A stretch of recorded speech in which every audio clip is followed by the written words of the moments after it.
I'm Ian Barber, as Mikko said. I work for Virgin, and I'm talking about ZeroMQ.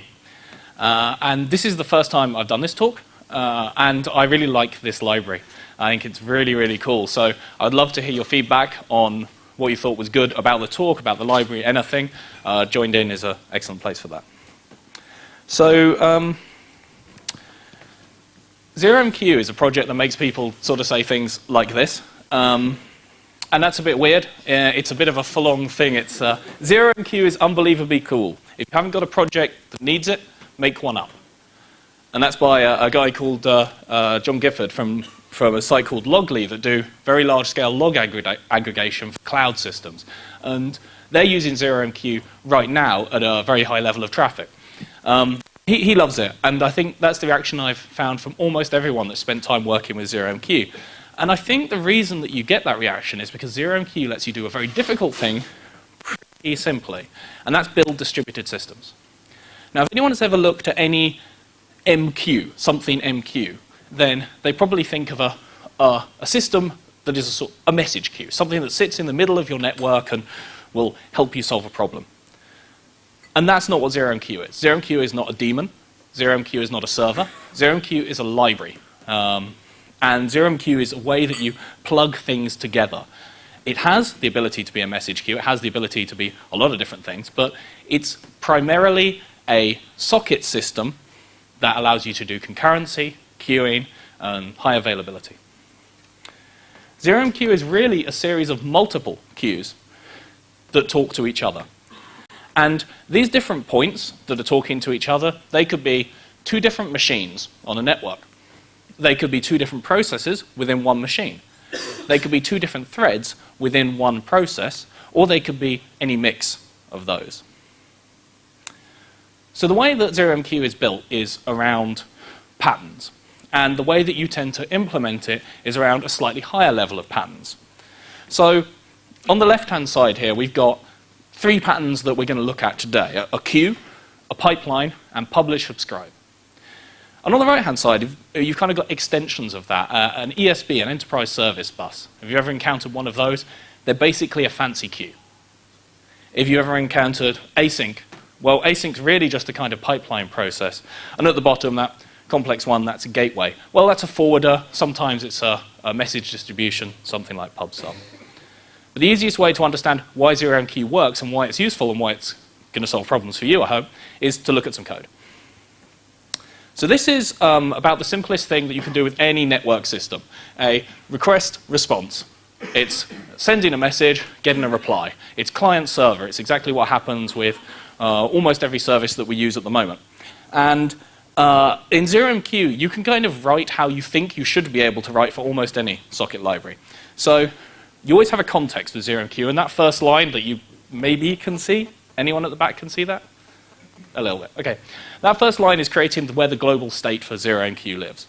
The reason it has that is because if you include a library that already uses ZeroMQ, it won't break. They'll happily interoperate without giving you problems.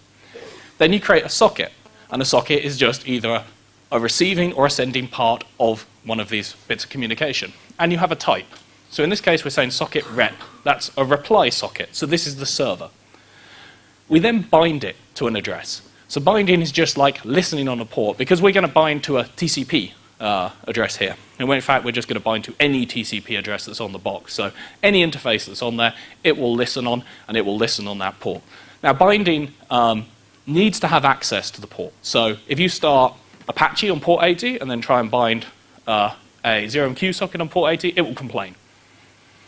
Once you've got it bound, though, all you have to do is call receive, and it's going to trigger every time there's a message. So receive will block. Receive will wait until there's a message for it to receive. And the message just looks like a PHP string. And to reply, you just do the opposite. You send. So in this case, we're waiting for a message, and then we're sending out world. The client, just about the same thing. We're doing a rec socket rather than a rep socket. That's a request. And we're doing a connect rather than a bind, because we don't control this socket type. We're just a client of it. So we're connecting to that socket. So if, say, we have Apache running on that port on there, it will still work. this connect is not going to do anything until it needs to send data. And the send and the receive just look exactly the same as the server case. It's very, very simple. And you're just, again, sending a string, getting it back. But what makes this cool is actually how that works in practice. So we shall try and show you something. So here we have a request. So we're just going to run the request. This is exactly the code you saw before. We're just doing a... And this is just going to sit there happily, because at the moment there's nothing there to listen to that request. And hopefully... wrong window. We're going to run the reply. So this is the server. Again, exactly the same. This immediately replies. So ZeroMQ doesn't require you to start your stuff in any particular order. It will happily let you work as you need to. And it will happily serve multiple things. So if we down the bottom here, we've got a slightly different version of this request that's just going to let us define a name, and it's going to let us define a time. So effectively, all we're going to be doing here is sending messages once per second. So it's just bringing up a message here saying, sending second type, hello world. If we send another request through, it gets handled. You don't have to do anything else. It knows there are multiple connections coming in. It handles it. The nice thing about it is the way that it handles it if things go a bit faster. So if we do, well, something like this. So in this case, we're only going to wait 500 microseconds. So this one is going to send a lot more queries. In the middle window now, our server window, you cannot see any of the second thing. But if you look, the time's still ticking up, because ZeroMQ is not going to let one flood out the other. If there's a message waiting from this other connected socket, it's going to fairly queue it. So you're never going to be able to starve off one service, one client, by having a really busy client that's sending lots of data, which is really cool. It means that you don't have to worry about that kind of stuff. The library handles it for you. And we can bring it up and down in any order. We've got a lot of flexibility in terms of how we start and control our services. Yeah. So what happens if the server can't handle that much traffic because it needs to do lots of processing? Does it all get queued? Absolutely. So if there is, in that case, we're just chucking out a message. But if we had to do a lot of work, then the receive part of it is actually handled in a background thread. So the receive would be put onto a queue. So we will just sit there and queue up messages until we've done it. The client will happily be able to send. Of course, the question that you get then is, what if you just send too much? And you can control in ZeroMQ how much can be in the queue at any given point. And then on the sending side, when it cannot send anymore, it'll just block. So you can have your clients send as much as they need to up until the point where the server says, I can't take any more, and it'll block on the server side. So you get quite a lot of control in how you design that edge case, that failure case. So the other thing that's nice about ZeroMQ is because this is a library and it's used in everything, you can write your servers in anything. This is an example in Python. I was going to do one in Java, but life was too short. So this is really straightforward. And you can see it's exactly the same thing, server receive, sending a message. It's just using a Python string. And that happily maps, because ZeroMQ doesn't try and do too much to any of the messages it sends. So ZeroMQ was actually developed by a company called iMatix. It's open source, LGPL. And they built it really for financial systems. So this is used for stock markets, for people doing high volume trading and stuff like that. So it's designed to be scaled across thousands of cores, handling millions of messages. That was its creative function. The PHP extension was actually developed by this guy, who's over there. And that's Mikko Koppanen. He's behind the iMagic extension and a whole bunch of other extensions that you may have encountered. And so it's a rock solid extension, works really, really nicely. Mikko's also the build maintainer now for ZeroMQ, which means actually we have really great snapshots of ZeroMQ available for Windows. So if you ever look at snapshots.zeromq, if you happen to be working on Windows, there's great builds available there. For everyone else, about the best way to install ZeroMQ if you want to use it is to do the configure, make, install with the latest version of the website. It is in package management. You can get it in an Ubuntu PPA, you can get it in a Fedora repo, but it's a little older. This latest version came out on Wednesday and is well worth using. There's some really great improvements in there. To install the extension, you can do that straight through Pair. So if anyone can't see the the actual commands there, they are on the ZeroMQ site, zeromq.org, and also these slides will be up afterwards, so they should be pretty easy to get. So that initial communication we did, the client-server, that was pretty straightforward. It's not complex. But it did hide a lot of the stuff that ZeroMQ does under it. And it did also bring up this problem of, okay, so we've got messages going to this server, but what if the server can't handle all the load? What if it can't do enough processing in time? What if we need more than one server? What is the best way to do that? And that's really the classic message queue problem. And we'll look at that in a little bit, but first we have to understand what does it mean by message and queue. So messaging in ZeroMQ has a pretty specific set of things that go with it. A message is atomic. So when you send it, you receive it, or you don't. If it's 1 gigabyte long, you receive it, or you don't. You don't have to worry about that from a programming point of view. You get the message or you don't get the message. All the reliability is handled by ZeroMQ internally. That is not something you have to concern yourself with. And that message is really just a string of bytes.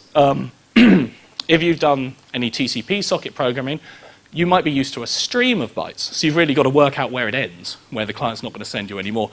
That is never true in ZeroMQ. ZeroMQ knows how long the message it's sending is, and you do not get any more than that. So you can just receive, you get your whole message. And it doesn't do much to those strings. It will put a very small framing protocol around them, but if you send a 10K message, what will go on the wire is a bit over 10K. If you send a 10 meg message, what will go on the wire is a bit over 10 meg. So it's very efficient. It's not going to add a lot of stuff and a lot of overhead because it's used for these very high volume financial systems. And finally, it's multi-part. And that doesn't sound like it's necessarily so much use when you can just send, whatever, because people would use JSON or Google protocol buffers or whatever they want to actually send messages. But multi-part is useful because ZeroMQ itself can use the different parts of the message, which lets you build things like envelopes, which are very useful for routing, which as you get into more complex systems, allow you to send messages different ways from within ZeroMQ. Queuing is the other part of it, and both of these things are queues. So we have a post office queue. People are waiting in a snaking queue to go and speak to someone at a desk. And that's a very traditional queue. It looks like a bad thing because there's a lot of people waiting, but it's a good thing because if everyone went to the desks at once, the tellers wouldn't be able to serve anyone. There would just be too much going on, everyone would be shouting at them. So this is actually restraining the amount of work that's available to them to the amount they can handle. So only one person is being dealt with at a time. So this works, but it means everyone's having to wait. They're having to sit there because they need a reply. The postbox is a queue as well, and maybe the postbox is a better queue. Because with the postbox, you just go in and drop your letter off, and it's done. You don't have to wait for a reply, you just drop it and you leave. And the postbox is only finite. It can fill up, and I'm sure you've seen around Christmas, sometimes postboxes do fill up, and you just simply can't put any more letters into them. That can be solved by having someone visit the postbox and empty it more regularly. But the postbox is providing a buffer, and that's another kind of queue. And in ZeroMQ, we have queues kind of built in. So whenever the client is sending, it can queue stuff. So you can send right away. It can just queue on its internal queue. And on the receiver, we will also have a queue. But sometimes we want something in the middle or extra queues to allow us more flexibility. Because queues really are the basis of being able to do things asynchronously. If you've ever written much JavaScript, then you'll know that when you do a callback, you do an AJAX function, you just do it, it just goes. It happens immediately. That's what asynchronous means. You're not waiting on what that resource is doing, but there's still limited resource. In this, I just had a little JavaScript that was just going away and doing an AJAX call to a PHP script that just slept for 10 seconds. Didn't do much. But I would do 20 of them. From my point of view, from the programming point of view, I can just go call. It's fine. But underneath, Firefox will only send 6 at once to a given domain. It has a limited resource it can use. So it has to hold the others in a queue until it's ready to process them. This means that we get nice flexible behavior, even though the engine underneath is doing something more complex. And that's exactly the kind of thing we want to be building into our applications with ZeroMQ. So ZeroMQ architectures are about building lots of smart edges, things at the end that do stuff, clients and servers and things that know stuff. And in the middle, having a lot of dumb things, a lot of dumb queues, a lot of dumb routers, stuff that can send messages and hold messages and not really process messages, much like the internet. The idea is that you can take a sending part and a receiving part, and you can drop stuff in between it. So here we're dropping a queue in between it, and most of the time when you look at traditional messaging middleware, message queues, they'll look like this bottom option. There'll be a queue in the middle, and the queue will have stuff sent to it, and it will go out. But that means that you've kind of got this big, hefty device in the middle of your network, which is not always what you want. With ZeroMQ, because it's so easy and cheap to build a queue, you often put the queue, well, let's say you have one machine that has a local queue, everything's pushing to that, and then it's talking to a server. Or you have a server with a bunch of workers on it, and they have a local queue, and everything's pushing to that. Or you have both. It's very, very cheap and easy to build them, so you don't have to worry about chucking extra ones in. And the queues itself is very straightforward. So this is the sort of canonical message queue example. It's a little bit more complicated than the other one, but not by much. We're connecting two sockets. So we're connecting a front end, where we're going to receive from the client, and we're connecting a back end, where we're going to send out to all the workers. And just like before, we're binding on some TCP ports. We're using a slightly different socket type. Rather than using rec and rep, we're using xrep and xrec. And these work in the same way. They'll let you talk to reply and request sockets, but they're a bit more intelligent. So xrep is a kind of router. When it gets a message, it will put it in an envelope using the multi-part thing so that it knows where to send the reply back to. And xrec, is a dealer. So it will automatically distribute between all connected peers, which means that you can do exactly what you want to do, have any number of clients, any number of servers, and they can all just plug into this point. We're going to use a poll in order to let us listen for anything that's happening, because before we were just doing receive. So receive is fine, but receive is going to block. So let's say we're receiving on the front end, nothing happens, but we can have replies coming back on the back end, we wouldn't know about them. So poll lets us basically listen on both of those sockets at the same time. And then finally we got a couple of flags, because we have to detect whether these messages are multi-part, and ZeroMQ does that by just having a couple of flags you can check. They just say mode, send more, and sock opt, receive more. So the actual code, it looks a bit long, but actually this whole block is exactly the same as this whole block. You can about half the length of this code, but it's just to make it a bit clearer. At the top, we're looking for any event. So we're just going on our poll and we're saying, if I hear an event on the front end or the back end, let me know. When we get it, we say, if it's a front end, we receive all the parts of it. So we have a little do-while loop where we're just picking out each part. And then we're just going to send those out to the back end. So all we're going to do is shuffle messages from the front to the back. And then the other bit, we're just shuffling messages from the back to the front. All the clever stuff of routing it back to the right place is handled by xrep. All the clever stuff of pushing it out and load balancing amongst available workers is handled by xrec. So that's very, very simple for us.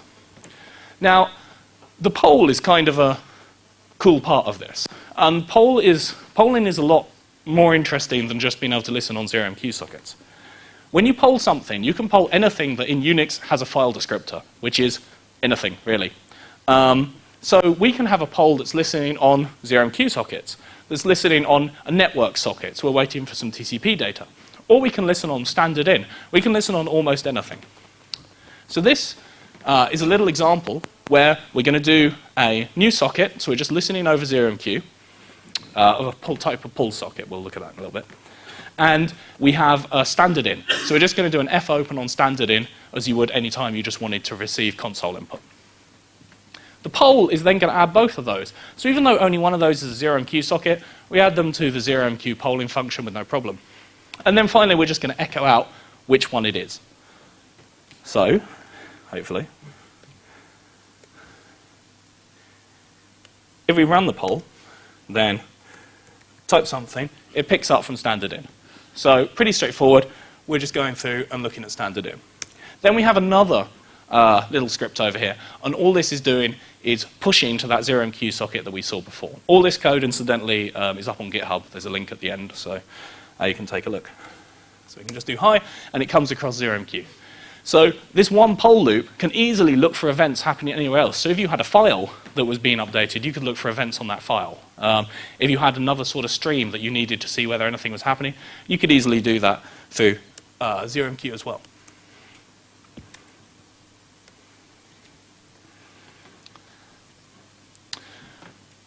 So the other thing that the queue brings up is, and I'm sure some people have already thought of, that queue is fixed. It's a stable point in the architecture. And whenever you're looking at building a large distributed architecture, you have to think about what's stable and what's unstable. Now, stable sounds like the good thing, but stable is equivalent to limited or fixed or single point of failure. Unstable sounds like a bad thing, but that's dynamic or elastic. It's a good thing. So in general, you want as much of your architecture as possible to be dynamic. And in our queue example, all our clients, dynamic. They can come and go as they please. All of our workers, they're also dynamic. If a server goes away, we don't care. If it comes back, if 2 more come back, if 5 more come back, we're happy. But we have the queue as this sort of fixed point in the middle of it. What ZeroMQ allows you to do to get around that is you can actually bind and connect to multiple sockets. So from our client, we can connect to our queue. But we can connect to 2 queues, and then we'll just bounce messages across both of them. So we can build in redundancy if we need to. But it's also always worth considering when looking at one of these architectures, which bit's stable, which bit's fixed, and which bit's dynamic, which bits are we going to be able to scale elastically. So the little polling request there used the pull socket. And the pull socket is part of a pattern called pipelining. And you can see that's one-way communication. So this is very common for work distribution. Anytime you're pushing work out to be done by a bunch of workers, you're in fact sending one-way messages from a server out to a lot of workers, out to a lot of clients. You don't want to reply, you're just sending it out. Something like a MapReduce framework really is doing that. You're firing off a lot of mappers, and then they're going all into a reducer. They're sending data one way. And that's something that we can do with the pull and push socket types in ZeroMQ. So let's say that we wanted to do something like, it could be sending a bunch of emails, because we know that email sending is kind of slow. So we don't want our one PHP process to be doing it. We want lots of PHP processes. But if we have that, we have to send work out to them. In this, we've got a bit of a simple, it's just going to count up a string length. But what we're going to do is spawn off a bunch of workers. So all we're going to do is just fork and run a PHP worker. So this script will start 10 instances of the work.php script. And then we're going to set up some sockets. We're going to set up a worker socket, which is a push type. So we're going to be sending it out. And we're going to send up a control socket, which is another push type. So we're going to be, this is sort of us sending messages out to whoever's listening. And we are going to bind both of those. But rather than binding them to a network port as we were before, we're binding them to an IPC name pipe. So this allows us to do very fast, basically across memory communication on almost any Unix system. There is a Windows name pipe support in ZeroMQ coming probably in the summer. This needs to have a file location that the name pipe will go through, so we're just putting a couple in temp. But this means that this is all going to work on one machine. So rather than working across the network as we were before, we're now distributing work just within one machine, because we know that we just need multiple processes because they're going to be waiting, not because we need to fan out to lots of different machines. But if we did need to fan out to different machines, this would be easy to replace with TCP. All you have to change are those 2 bind lines. So then we're going to do our actual work, and all that's going to do is read in all the lines of a file and just send them through that socket. And that socket will fairly distribute to all connected workers. So we know that each of them are going to do about the same amount of work. The work is pretty straightforward as well. All we have to do here is connect pulls to the pushes we connected before. So we have a pull for our work socket, we have a pull for our control socket, and we also have a push out to our results. So we're sort of fanning out from one point to many workers, but then we want the results to fan back in to one result collector, which we're going to call sync. And all of these are connects. So because they're connects, this is not a stable part of the architecture. This is unstable, this is dynamic. So if we want 20 workers, no problem. They're all connecting to things. They're not binding to any of them. We're going to use a poll again, but in this case, we're not polling both those sockets. We're going to use the poll so we can have a timeout. And actually doing the work is very, very straightforward. We're just going to do a poll. If we get a message, we're going to receive. And the main reason of having the poll is that we can have a little timeout there. And if there's no messages for a while, the poll will time out, and we'll go and see if there's any control messages for us on the control socket. And we're doing that just so that we prioritize the work socket ahead of the control socket. If the control socket, we don't want to be sitting there waiting for a message because we're using receive. So we're just going to pass it a flag that says don't block. If there's a message waiting for you, give me it. But if there's no message waiting for you, just exit. And what it'll actually do is chuck in an exception. So we'll catch that. And then finally, we got the sync. So all we were doing in this thing is just calculating the string length of the message that was passed in. So it's a trivial bit of work. And here, we're just going to connect two sockets, the result socket and the control socket. And we're just going to do pretty much the same code as the worker, pull everything in, and when we get the control message saying, end, you're done, it'll just output the total length.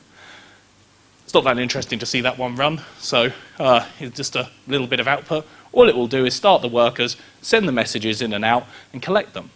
Now, this is a pretty trivial example, and you could use something like this, maybe for doing something like sending emails. But real pipeline systems tend to get a lot more complex and have a lot more sockets, because what pipeline gives you is the ability to fan out and in at any point that makes sense for you. So let's say that you have some sort of image processing pipeline. All the different parts of it are going to have different requirements. So you might start with images are uploaded. So images go into a certain point and they're uploaded for processing. But you then need to scale out so that you can re-encode them, maybe from one format to another. That's taking a bit longer. You need more machines, so maybe you scale out across TCP. Then you need to fan those back in, because you're doing some quantizing, which is actually just happening on one machine. It's a lot cheaper. And that's maybe 2 processes on a single machine. You might have a validation point, and you insist everything going through this one process for validation. And then you fan out and go to some watermarking. This is the kind of thing that you can do, putting together a lot of different steps and a lot of different scale requirements very easily, because at any given point you're just connecting to a socket and sending a message across it. And that message can even be the image. We don't have to go out to another file system if we don't want to. But there was a bit of a hack in that last example where we had, when we ended the sockets, we would send an end message. And we would have to send it 11 times, once for each worker and then once for the sync. That's not very good, because now our sending system has to know how many other scripts it's got connected. That's very fragile. We don't want that. And it has to do that because when we send, say, from our validator out to here, if we send one message, it will go out to one. The next message to the next one, next message to the next one, and so on. It's only going to send to one node at a time. And what we want is to be able to send the same message to any number of nodes at the time. And that's what the pub/sub, publish, subscribe pattern is for. It's kind of like it's a broadcast message. And much like a radio broadcast, pub/sub, you can just send stuff out to it. If no one's listening, the messages just disappear. So it's not going to wait for someone to connect to it to send some messages. It'll just let you send them. If anyone's listening, they get them. If they're not, they don't. So the kind of example that makes sense is something like a web chat. In a web chat, you've got messages going into a point, and then they need to be distributed out to all connected clients. So I knocked up a little one just using a forever iframe, but obviously if you were in the HTML5 and CSS3 thing, you'd probably be using WebSockets or JS sockets or whatever you want. I mean, what you communicate to the client with doesn't make a great deal of difference. Because the architecture is roughly the same either way. You're going to be sending a message from one of your clients. So down here we've got perhaps our web clients. They're going to send a message to a server that's going to fire it off to this distribution point that's going to distribute it to all of its subscribers, and they're going to push it over to their connected web clients. So the server is really easy. So all we're going to do is have a pull socket. So like the pipeline example before, we're just going to collect work in, and then we're going to publish it out a pub socket. Simple. The sender, this is a one-time script. So this one has got a while true in there. It's just going to loop. It's going to wait for new messages to come in. It's going to send them out the pub. The sender is a one-time. It's going to create a socket, connect it to a port, and fire the message across it. And we can do whatever we want in here. I mean, it's doing a little thing to say someone has joined, but it doesn't matter. It can process it however it wants. It just needs to connect a push socket to the port it knows about. And then finally, you have the chat script. So the chat script will be what was loaded in the forever iframe. So for anyone that hasn't seen that, that's just the idea of having a hidden iframe with a script that never ends. So you can spam JavaScript at it, and the browser will update instantly. So this is the actual subscriber part. So we've got a sub socket type, and then we actually have to say what we're subscribing to. Because ZeroMQ lets you do some message matching when you're subscribing. And it effectively is going to match on the start of the message. This lets you do some really cool things. If you know all your messages are prefixed with something, you can have separate channels and readers for it. In our chat example, maybe you would have the actual name of the channel as the first message, and then you could subscribe just to channels you're on. In this case, we're passing blank. That means subscribe to every channel. So we're going to use a poll because we want to time out occasionally just so that we can flush some output to the browser so that PHP knows whether it's still there or not. But that's about it. This is pretty much all the code. All that's left is a bit of JavaScript. So again, hopefully, we have to start the server. So the server becomes our stable part of our architecture. Then we have to, in our web client, it just wants a name. Hopefully this will work. Ian, join. Let's put a name here. Tony, I don't know. Tony's joined. So we can chat, and that should just turn up in the other window. Doing a talk. And that will just turn up in the other window as long as we want. It's pretty straightforward bit of code, but this will scale really nicely because our publisher here is doing so little work. You're almost never going to be able to overhit that unless you're pushing a lot of messages in it. And even if you do, you can have your subscriber connect to multiple publishers. And so it can receive messages from many servers. And you can easily build a ring of them by having another push-pull pair that can let you sync up between them. So let me just kill off the subscriber there. So another thing you can do, because you've got that subscription filtering, is actually invert the whole thing. So let's say that you're doing some nice cache expiry, and you have a graceful bit of sort of ability to serve stale cache. So rather than just using your memcache expiry, you're actually embedding a date in there. When that date is hit, then instead of deleting it from the memcache, it continues to serve the old data, but sends a message saying, hey, I need new data. That's really good. It means it's going to scale better. It means you're not going to suddenly have a cache stampede if all your stuff expires. So we can use ZeroMQ to do that messaging between them. But this time, we'll use a publisher at each of the web clients. So this will be a sort of transient publisher. It'll pop up, it'll connect to some subscribers, and it'll publish out to them. And we can have different subscribers for different types of data. So let's say that your user data is stored in a relational database, and your document data is stored over in a NoSQL. And you've got totally different hardware, you've got different demands, different requirements. You just want to balance it a completely different way. You can easily do that by just having a different subscriber for each. So here we're going to use improc. We're assuming everything's on the same machine. You could use, interprocess, because we're assuming everything's on the same machine, but we could easily use TCP or anything else. And we're just going to send a message out. And our message is going to be two parts. So the first part is what kind of data, and the second part is, maybe an ID. This is just generating some random data for us. The subscriber then, for each, would have code that looked something like this. We'd subscribe as before, and we'd set the socket option to what we wanted to subscribe to. So here we're just subscribing to everything that starts with users. So we've got that message on the top that says users. We know we can pull that, clear our cache, and process normally. And we will never get a receive if that subscription doesn't match.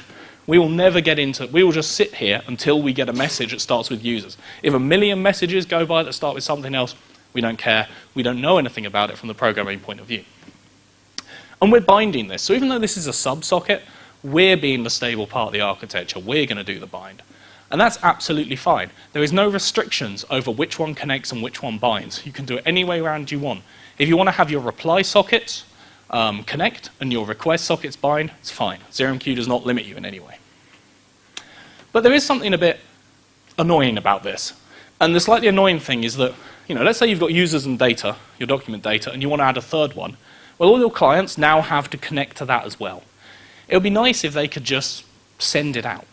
And they can, but with a different type of transport. So we've looked at interprocess. So that's two processes talking to each other. And we've looked, many processes. And we've looked at TCP, which is usually different servers talking to each other. But there's a couple of other transport types built into ZeroMQ. Inproc, which is basically threads talking to each other within the same process, and PGM. So you can't see that. And PGM is a multicast option. So PGM means you send one copy out and many receivers can listen to it. That's really cool, and it's really cool when you need a lot of data volume. Because if you, let's say that you're sending out pub sub like we were with the chat client over the network. So I send to one person, and I'm sending, I don't know, a meg of data a second. Now I send to a second person, I'm sending 2 meg of data a second. Third person, 3 meg of data a second. All of this stuff is going to add up, and maybe I can flood out my own network if I have enough traffic. The kind of people that have enough traffic are people like social networks. So if you're doing social networks, you might need to have something that's collecting events. So you have people commenting and tagging and uploading. All of those things are triggering events, and then you have lots of people that, kind of like the chat example, are subscribing to those events. They're just going to have their page and they want it to update as the events come in real time. So to do that, you've got to push a lot of data out. And what multicast does is rather than having the messages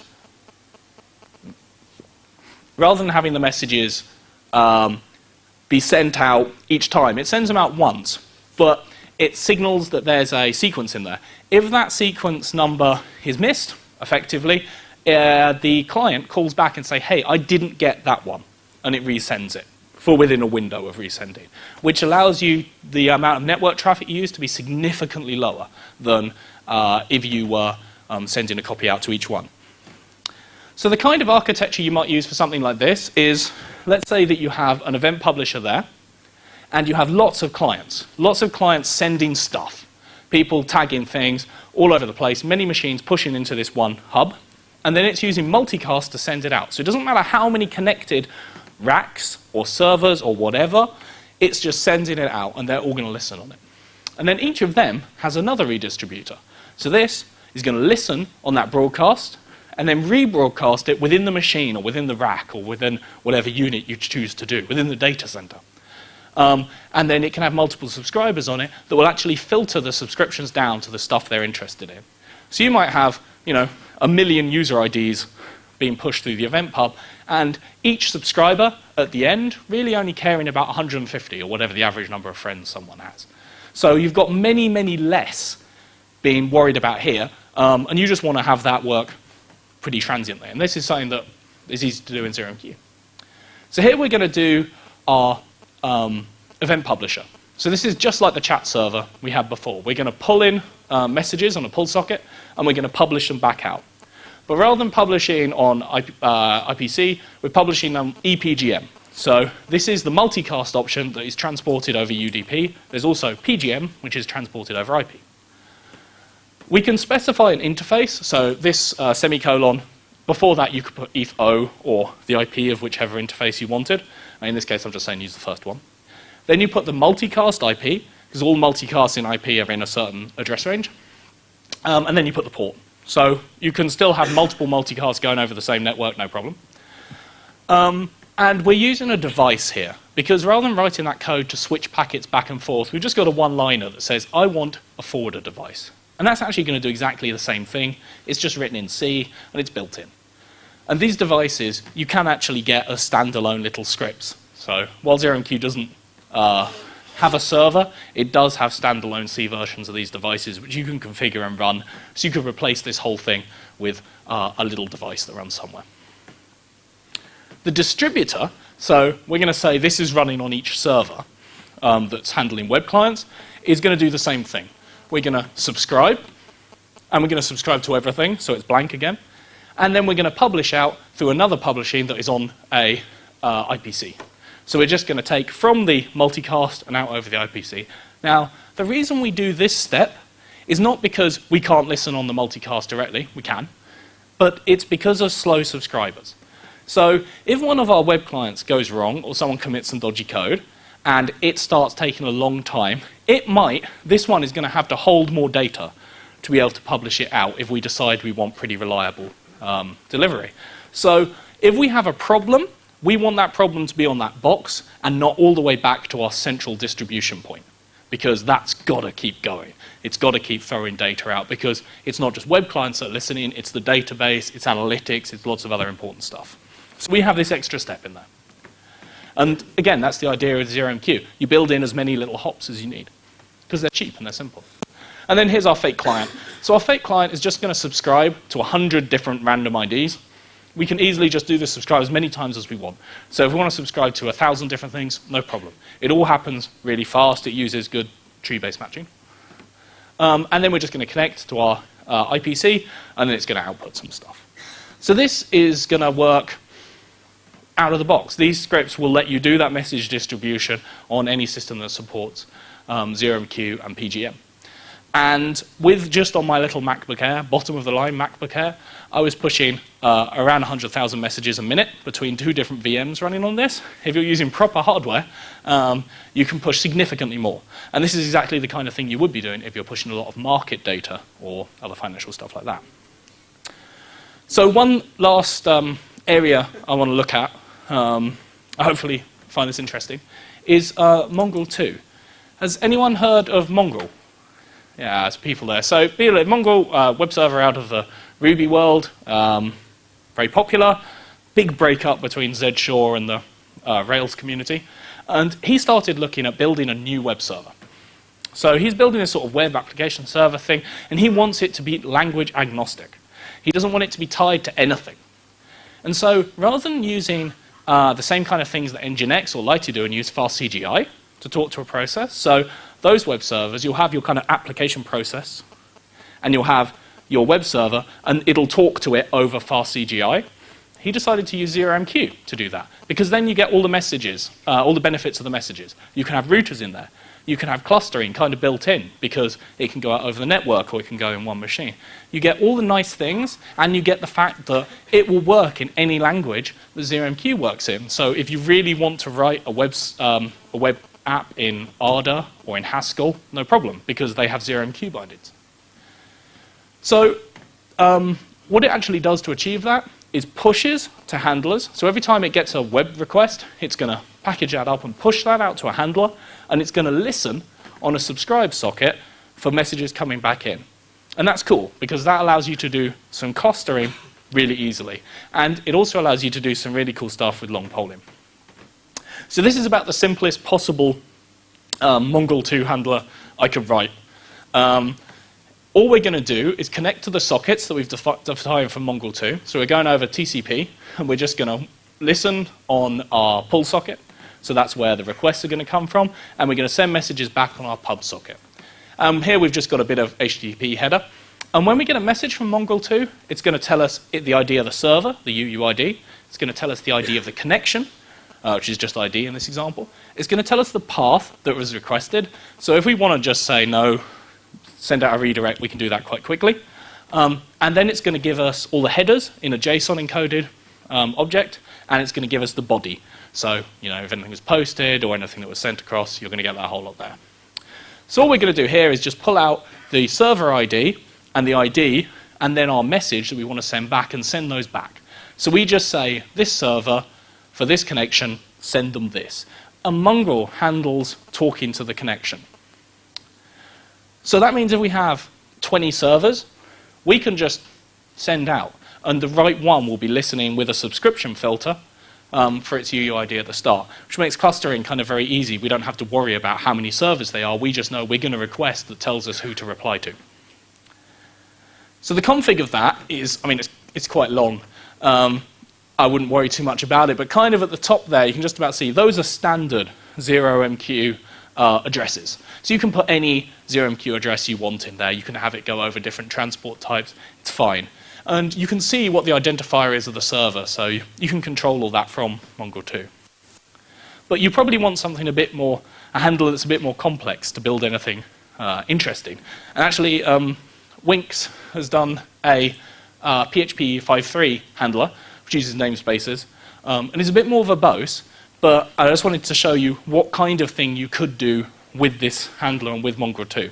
So if we think about our chat example before, we were having a chat script running for each connected client. So if 10 of you are connected to my chat server, I would have chat.php running 10 times, serving up that iframe. That's fine, but if I'm running, say, 3 megs of memory per process, then that is going to run out eventually. I can only serve so many. But I'm not really doing anything most of the time. I'm just listening and sending messages out. So what we can do with this is run a single chat.php and let Mongo handle which people we want to send it to. So here we're just going to connect to our subscribe socket. So this is where we're going to subscribe to the chat messages. And we're going to connect to our Mongo socket. And that is we're going to poll both of them. So we're going to be looking for any messages coming from Mongo or any messages coming from the chat server. And then the actual work of it is just this loop here. So down the bottom, if we get a message from Mongo, we're just going to get the sender out of it and we're going to store it. So we're going to have a list of all the connected people. And sometimes it's going to send a disconnected messages. If the client goes away, it's just going to send us a disconnected message. So we're going to remove that ID. So what we're going to have is an array with all the IDs of people connected. Then at the top, if we get any messages in from our chat server, we're just going to put it in the JavaScript as before and send it to all of those IDs. So we send the one message and we just say, we'd like you to go to these 10 IDs, and Mongo handles firing it out to the right servers. So that means our memory usage to run this chat server has just massively diminished, and we can serve many, many more clients. And because Mongo's event-based, pretty efficient, it doesn't really use up a lot of space either. So that's about it from me. There are some helpful links here. We'll do a bit of questions after if anyone had any. ZeroMQ is the community site. Have a look, see if there's anything interesting there. The Z guide is the best thing to look at if you want to learn more. It's an in-process of being written book that is going to tell you all about ZeroMQ, all about reliability patterns, and really get into the details of it. The code from this talk is there on GitHub. I will put the slides on SlideShare, and that link will be tweeted about. And I'd love it. Please do feedback on joined in. I'd love to know what you think of ZeroMQ, the talk, and anything else, because I think this is a really great way of building systems that do more than just the regular LAMP stack. I think it's the easiest way I've encountered, and I really hope it's going to do something for you. So thank you. Any questions? Okay. That last slide you put up for the chat server. The last slide you put up for the chat server. Would I be right in thinking you could have multiple ones of those running simultaneously? Yeah, absolutely. And it would just send to one of them. So if one of them did crash, another one could pick it up.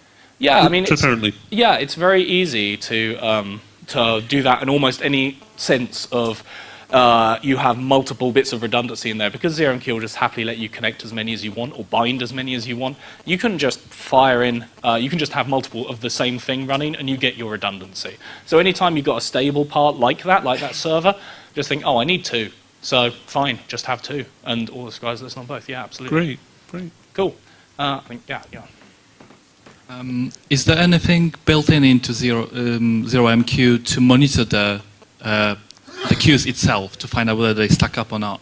There are a few mechanisms in ZeroMQ. So part of the general architecture of ZeroMQ itself as a library is that it does not want you to worry about what it's doing. So it doesn't want you to worry about whether the client's there or server's there or not. It'll just deliver it when it can. So for its internal queues, the ones you get built in when you're sending or when you're receiving, the only monitoring you can do is by setting a high watermark, which is the maximum number it will have in it, and by setting a low watermark, which is when it will start accepting things again. If you're building a queue like the one we saw that was just swapping packets back and forth, messages back and forth, then yeah, you can easily put in more monitoring there. You can easily do whatever you want. Mikko actually has a bit of a project he'd started on, which was saving off the messages into Kyoto Cabinet, so that you can get a copy of them somewhere. You can easily add that kind of stuff in because you've only got really 4 or 5 lines of ZeroMQ code, and after that it's application code. Cool. Anyone else? Is there any form of persistence for the queues? So if the stable part becomes unstable and falls over? Yeah. In general, no. So you can, when you hit that high watermark of having too many messages, you can set up swaps so it'll write to disk, so that you can allow yourself to handle more messages. But built in, there's nothing in there to, say, save them to a database or save them out to a file, that kind of thing. One of the reasons behind that is that if you have big chains of these things, they break. They break because someone's going slow and your persistence isn't quite good enough. So reliability is very, very tricky on that point of view because let's say that you wanted to be sure, hey, my queue will definitely have the message. You send the message to your queue. Well, the only way you can be sure it has it is if it does a reply. So you'd use a request reply.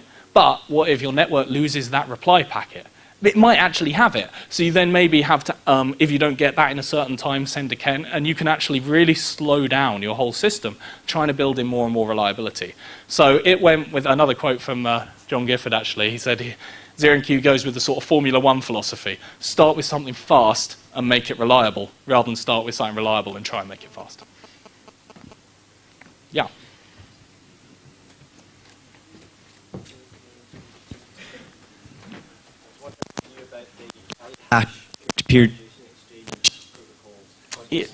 Yeah. I must admit I don't. So the question was whether I knew much about the telehash, peer-to-peer, which is, I've forgotten the guy's name, the guy who came up with, yeah, XMPP. I don't know a lot about it, to be honest. It's likely to be cool, because XMPP is pretty cool. There are other protocols that do messaging systems, and sometimes there are things that can talk both. Like, there is a protocol called AMQP, which is the Advanced Message Queue Protocol, and that's a lot of banks use that. And like, you can get something like RabbitMQ, which can talk both AMQP and ZeroMQ, so you can kind of build stuff in together if you need to. But no, I don't have any specific stuff about telehash, unfortunately.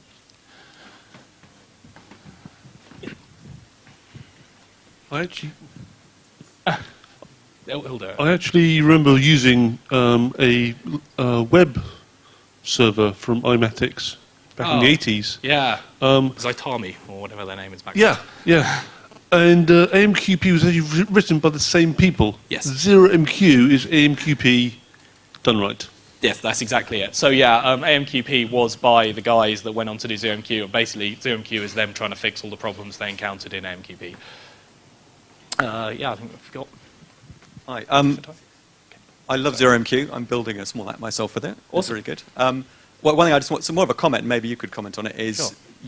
The fact that you can write a C ZeroMQ process really easily, much more easily than running a C extension, and also the fact that you can get around that there are no threads, real threads in PHP. Yeah. So you can just write multiple processes or in different languages, whether PHP or C, really Yeah, easily. yeah, So- absolutely. I mean, yeah, that's absolutely right. It's because it's a very easy way to plug different languages. Any of these examples could have been in any language. Because it's really easy to plug them in, you often find you would do a service where you would have maybe tried to do something in PHP yourself, because it's so trivial.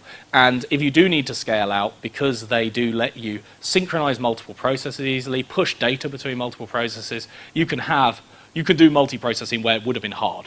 And particularly if you do any work in a language which is threaded, as you say, data being shared between threads is where you hit all of your problems with speed when you go to multi-threading. And ZeroMQ is a great way to do that, because you can send messages between threads. You can send a pointer between threads with the messages. Cool. Anything else? No? I think that's it then. Well, thank you very much.